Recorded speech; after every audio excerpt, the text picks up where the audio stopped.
Êtes-vous prêt pour une tonne de contenu dans un court laps de temps? Et c'est parti! L'école du jeu, en partenariat avec la boutique L'Imaginaire. Au-delà de vos attentes.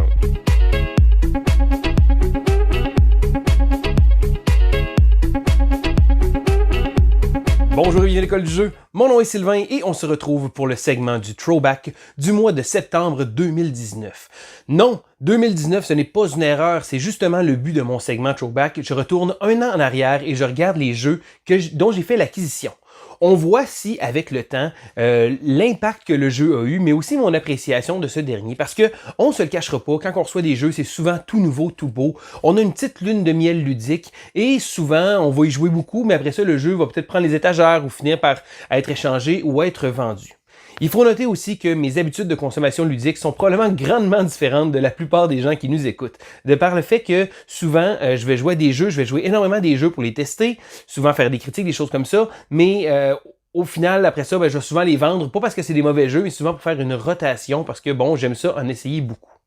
Vous avez peut-être remarqué que le mois dernier, sur la chaîne, j'ai sauté le segment Throwback. Je dirais que je l'ai sauté, bon, il manquait un peu de temps, mais aussi le fait que l'an passé, c'était beaucoup des jeux qui venaient de Gen Con et tous ces jeux-là ont eu des critiques au courant de l'année sur la chaîne. Donc, c'est des jeux que j'avais déjà parlé. Je me suis donc permis un petit mois de break. Mais je reviens en force avec une tonne de jeux à vous parler. Donc, je vais commencer immédiatement avec des jeux qui ne font plus partie de ma collection. Je commence avec le jeu Chakra. Chakra est un beau petit jeu, un beau petit casse-tête, très très joli. C'est un petit jeu très zen. On avait des petits cristaux qu'on devait placer et le jeu était très sympathique, très familial, très accessible et c'était un bon petit jeu. Mais je pense qu'après plusieurs parties, je dois rejouer une dizaine de parties, qui est quand même pas mal, mais j'ai trouvé que, bon, j'avais fait l'impression d'avoir fait le tour du jeu. Pas parce que c'est un mauvais jeu, mais parce que, bon, étant donné que je joue énormément et j'en ai beaucoup, il a fini par finalement aller sur une autre table où il va probablement être plus joué. Un autre jeu que j'avais acquis l'an dernier, c'était le jeu The Estates. The Estates, ce veut, est un jeu de la compagnie Capstone Games qui a fait une série qui s'appelle les jeux de Simply Complex. Donc, des jeux simples, mais avec un gros degré de complexité avec nos décisions qu'on a à prendre. Donc, les règles sont simples, mais les décisions sont très croustillantes. The Estate, c'est un jeu où on fait des coups chiens à nos amis. Et oui, donc tout le long de la partie, on va tenter d'essayer de bloquer les autres, des choses comme ça. Ça reste un petit jeu sympathique, mais c'est un jeu qui gagne à être joué à beaucoup de joueurs. Et pour ma part, je ne joue pas souvent avec un nombre de joueurs élevé. Et c'était pas à 2 ou 3 joueurs que le jeu prenait vraiment de son envol. Mais il est parti vers une table qui va grandement l'apprécier, du moins plus que moi. Je continue avec un autre jeu. Celui-là, c'est Kanban. Donc Kanban, je l'ai acquis l'an dernier. J'ai fini par le revendre quelques mois plus tard sans y avoir joué. Et oui, je sais pas, le thème me plaisait beaucoup, mais ça reste un Vital Lacerda, des jeux avec beaucoup de croustillants, des jeux qui ont l'air intéressants, des décisions intéressantes, mais c'est un jeu qui demande une espèce un commitment. On doit vraiment se commettre à lire les règles, les choses comme ça. Et à un moment donné, je l'avais, et là, je me suis rendu compte, ça faisait plusieurs mois que je l'avais dans ma collection. J'avais même pas eu l'occasion de lire les règles. Je l'avais proposé à un moment donné à un ami. Bah, ok, c'est peut-être trop compliqué pour lui. Finalement, j'ai un autre ami qui le recherchait. Bon, ben écoute, parfait, pas de problème. J'ai fini par lui revendre. Ce n'est que partie remise. Je sais qu'il y a une nouvelle version qui était sortie sur Kickstarter. Il y a eu la campagne il y a quelques mois, donc peut-être que la prochaine, j'aurai peut-être l'occasion de l'essayer. Mais Kanban, un jeu que je peux pas trop vous parler parce que j'y ai pas joué. Un autre jeu qui a quitté ma collection, c'est The Reckoners. The Reckoners se voulait être un jeu très intéressant. Le thème est très, très super-héros-ish, quelque chose qui me plaît beaucoup. Et c'est un jeu coopératif. Le matériel était vraiment incroyable, mais les deux parties que j'ai jouées sont tombées un peu à plat. Donc, c'est pas nécessairement un mauvais jeu, mais c'est un jeu coopératif, une espèce de genre de King of Tokyo, où avec les dés, on pouvait utiliser les dés pour faire différentes choses, et là, vaincre des méchants, des choses comme ça. J'ai trouvé que ça virait un peu en rond, mais encore une fois, j'ai joué seulement 2 parties. C'est probablement ces parties-là qui m'ont donné un effet un peu ordinaire et il a fini par quitter ma collection. Un autre jeu, et celui-là, ça a été un peu une déception, c'est le jeu The Artemis Project. Donc, The Artemis Project est un jeu de placement d'ouvriers avec un concept très unique, un beau petit look, une espèce de façon de fonctionner. Donc, on y allait par zone en tant que tel. Et lors du projet Kickstarter, j'ai vraiment trouvé ça. Je trouvais que le jeu avait de l'air vraiment bien. C'est un des rares jeux que j'ai passé à côté de la traque parce que je me suis fait convaincre par la campagne que le jeu était là, était vraiment à mon goût, du beau matériel, des choses comme ça. Mais finalement, j'ai joué 3 parties, puis le jeu était comme...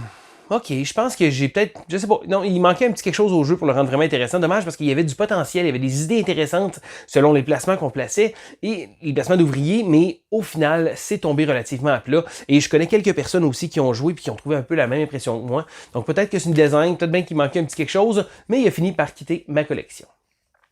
Je continue maintenant avec les jeux qui font encore partie de ma collection parce que j'en ai encore une tonne qui sont dans mes bibliothèques. Je commence avec un jeu qui a fait un gros buzz l'an passé, c'est le jeu Shop in Time.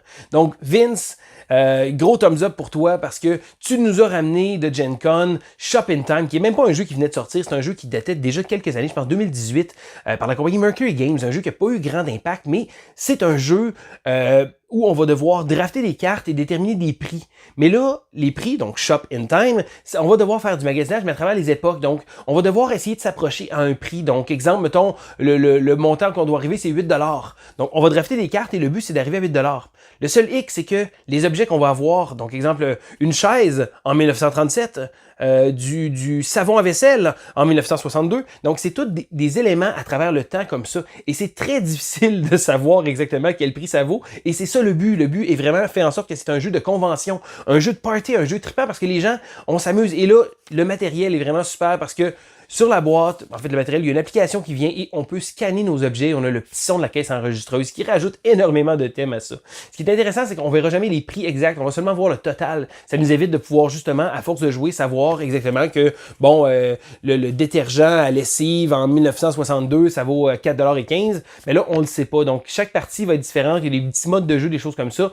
Un jeu très sympathique, un jeu de convention. Je l'ai réessayé dans un contexte plus fermé, donc avec moins de gens. Et je dirais que ça prend vraiment, c'est un jeu d'ambiance, c'est un jeu qui va gagner à être joué avec beaucoup de monde, des gens qui passent, hey, c'est quoi ça? Ben viens jouer, excellent. Donc c'est vraiment un jeu de convention, j'ai joué avec un couple d'amis, ça a tombé un peu à plat, ça reste sympathique, mais je pense que c'est vraiment un jeu d'expérience. Je continue avec Tapestry, Tapestry, un jeu qui a fait beaucoup de vagues dans l'univers ludique, beaucoup de buzz, le hype, le fameux hype de Stonemaier Games, il y a des gens qui ont détesté Tapestry avant même qu'il soit sorti. Nous, on a suivi ça quand même de près, JP a été à l'affût des nouvelles, il a fait d'excellentes vidéos sur le sujet. Mais après un an, Tapestry, c'est quoi son résultat? Donc, je dirais que si on prend Tapestry et qu'on s'imagine que ça va être un jeu épique de civilisation, on va être déçu assurément. C'est un jeu euro avec un thème de civilisation. Donc, on n'aura pas l'impression de partir à partir du départ de l'humanité et de faire progresser. Non, c'est un peu pêle-mêle, mais le jeu est très intéressant. Moi, c'est mon genre de jeu que j'aime beaucoup parce que on a beaucoup de petites décisions à faire. Parce qu'à notre tour, tout simplement, on va simplement payer des ressources pour avancer sur une des 4 différentes tracks et réaliser l'action. Donc, c'est un jeu qui gagne vraiment à être découvert. Il faut faire attention parce que oui, le buzz a nuit au jeu parce qu'il y a beaucoup de gens qui ont crié haut et fort en disant « Ah, c'est juste une histoire de marketing. » Mais écoutez, Stonemaier Games est bon pour faire du marketing. Il faut en prendre et en laisser. Il faut regarder qu'est-ce que le jeu vaut pour ce qui est. Moi, personnellement, c'est le genre de jeu que j'apprécie beaucoup. J'ai très hâte parce qu'il va avoir une extension qui devrait sortir au courant du prochain mois. Donc, j'ai vraiment hâte de pouvoir l'essayer. Tapestry, un jeu qui est toujours dans ma collection, un jeu que j'aime beaucoup et que je trouve que malgré le fait que les gens en aient parlé beaucoup, c'est un jeu qui finit par rester dans ma collection. Donc, c'est un jeu qui valait la peine pour moi. Je continue, bon, vous savez, tantôt je vous ai parlé de Kanban, et maintenant je vais vous parler de The Gallerist. Et oui, The Gallerist, un jeu de ma collection de Vital Lacerda, et c'est tout ce que j'ai à dire sur le sujet, parce qu'il fait partie de ma liste de jeux non joués. Vous savez, la liste que je me pavane à parler à chaque mois, de dire « Oh, il me reste tant de jeux non joués, il me reste tant de jeux non joués ». The Gallerist fait partie de mes jeux non joués. Un jeu de Vital Lacerda, gros jeu costaud avec un thème également qui me plaît beaucoup, un peu comme Kanban. Celui-là, j'avais The Gallerist et Kanban, justement, je les ai acquis le même mois. Je sais pas qu'est-ce qui s'est passé, j'ai eu une bulle dans la tête en me disant « Oups, ok, je vais essayer Vital Lacerda ». Finalement, quand j'ai hésité entre les deux, justement, c'est ce qui m'a poussé à me départir de Kanban quand un ami le recherchait. Je me suis dit, bon, j'ai des Gallerist, je vais essayer Gallerist, je vais l'essayer bientôt. Et ça fait 1 an que je me dis ça. Donc, il va falloir que je l'essaye bientôt parce que si je veux terminer ma résolution ludique, je vais devoir jouer à ce jeu-là d'ici la fin de l'année. Je continue avec un petit jeu de la compagnie TMG Games qui s'appelle Pioneer Days. Pioneer Days est un petit jeu sympathique. Et là, un petit thème de l'Ouest, un petit jeu sympathique. J'ai joué une fois l'an passé. Donc, je pourrais pas nécessairement me rappeler exactement du jeu dans tous ces petits détails. Je sais qu'on va avoir beaucoup de petites gestions à faire, donc un thème très agréable, des images très cartoony, mais c'est drôle parce que j'ai joué une seule partie. Je l'aime assez pour le garder dans ma collection, mais on dirait que je l'aime pas assez pour l'avoir ressorti depuis ce temps-là. Donc là, en faisant ma liste, je me suis rendu compte de ce jeu-là, c'est vrai, j'ai encore ce jeu-là dans ma collection et je me dis, il faudrait que j'y rejoue. Donc, c'est l'avantage de faire ces petites listes-là. Des fois, ça permet de pouvoir revisiter des jeux et de me rendre compte que je me rappelle avoir aimé ce jeu-là, mais pas assez pour pouvoir vous en parler en grand détail parce que bon, ça fait déjà longtemps que j'y ai joué, mais il est encore dans ma collection, donc ça veut probablement dire de quoi. Un autre jeu, celui-là, il a vu beaucoup de temps de glace, c'est le jeu Les Aventuriers du Rail Londres, donc Ticket to Ride London. Donc ça se trouve être une version du jeu des Aventuriers du Rail que je pense tout le monde connaît. Donc si vous écoutez cette vidéo-là, il y a des bonnes chances que vous sachiez c'est quoi le jeu des Aventuriers du Rail. La version Londres, un peu comme la version de New York qui avait eu un petit peu auparavant, se trouve être une version rapetissé. Donc, c'est le même jeu, mais avec une échelle beaucoup plus petite. Donc, une plus petite carte, des destinations plus petites, un temps de jeu moins élevé, donc moins de train, et ça retrouve à garder l'essence même. Et l'avantage de ça, c'est que ça peut jouer dans une 15-20 minutes. Et j'ai trouvé qu'avec ma fille, c'était la durée parfaite, parce que ma fille, bon, une partie de Ticket to Ride, c'est peut-être un peu long pour elle. Donc, surtout un soir d'école, bon, on a les devoirs à faire, le souper, les choses comme ça, donc la routine n'arrête pas. Et je trouve que Ticket to Ride Londres a vraiment une courte durée de temps. Et même en gamer, j'ai trouvé que c'est un excellent filler, parce que je dirais que moi, quand je joue aux Aventuriers du Rail, j'ai pas tendance à vouloir bloquer les autres volontairement. Donc, pour dire, hey, je te bloque juste pour te bloquer, je vais tendance à avoir à faire mes petites choses, je vais essayer de faire mes petits chemins, de faire le plus de points. Mais dans Ticket to Ride London, avec la courte durée du jeu, c'est un petit peu plus tentant de bloquer les autres parce que les chemins sont très limités. Le jeu est vraiment claustrophobique, donc on est vraiment sur une petite carte et ça devient très facile de bloquer les autres. Donc souvent même, on va bloquer les autres, mais pour essayer de s'avantager nous autres. Je dirais que le jeu est vraiment plus coupe-gorge, mais très rapide à jouer. Ça m'a redonné le goût de ce type de jeu-là, parce que oui, les Aventuriers du Rail, on a joué un paquet de versions à travers le temps. Personnellement, j'avais plus nécessairement envie de les sortir, mais Ticket to Ride Londres a redonné le petit edge que ça prenait. Donc une courte durée de temps, ça fait en sorte que le jeu va avoir beaucoup plus de temps de glace pour ma part. Je continue avec un gros succès, celui-ci, c'est Undaunted Normandy. J'ai tout récemment d'ailleurs reçu la nouvelle version qui se trouve être Undaunted North Africa. Ça se trouve être quoi? C'est un jeu, un deck builder avec une thématique de guerre. Donc on va avoir des tuiles qui vont être placées et les cartes, lorsqu'on va les jouer, on va pouvoir utiliser une des actions. Donc on a chacun, si on veut, une de nos unités. Donc, exemple, j'aurais un rifleman avec un fusil. Et là, je vais le jouer. Donc, si je le joue, je peux soit le déplacer, soit tirer avec lui. Donc, on a un dé qui sert pour pouvoir faire les attaques. Mais c'est vraiment un jeu technique parce que on va devoir avoir des missions asymétriques. Donc, il y a des missions asymétriques. Il y en a peut-être, je pense, 12 ou 13 dans chacune des versions. Et les deux versions sont vraiment individuelles. Là, c'est vraiment deux jeux complètement, pas complètement différents. Deux jeux qui reprennent la même essence, qui ont sensiblement les mêmes règles, mais avec des scénarios différents et qui ne sont pas... on peut pas les mélanger. Mais pour en revenir à Normandy, j'ai joué quelques scénarios et j'ai joué plusieurs fois, souvent, parce que chaque fois que je montrais le jeu à quelqu'un, je reprenais le premier scénario. C'est un jeu très bien pensé. Il faut pas avoir peur, il y a un dé qu'on lance pour faire les attaques et là, on détermine une valeur de combat qu'on doit avoir. Donc oui, il y a la petite part de hasard là-dessus. Sinon, c'est un jeu, un deck builder bien pensé, parce que quand on va avoir les cartes qu'on va piger, on va devoir essayer de réfléchir à quoi qu'on va les faire, à qu'est-ce qu'on va faire avec ces cartes-là. Est-ce qu'on va s'en servir pour pouvoir contrôler des territoires, aller explorer, aller déplacer sur la petite map monde qui est faite avec des petites tuiles comme ça. Donc, un jeu très bien pensé, une thématique de Deuxième Guerre mondiale pour Undaunted Normandy.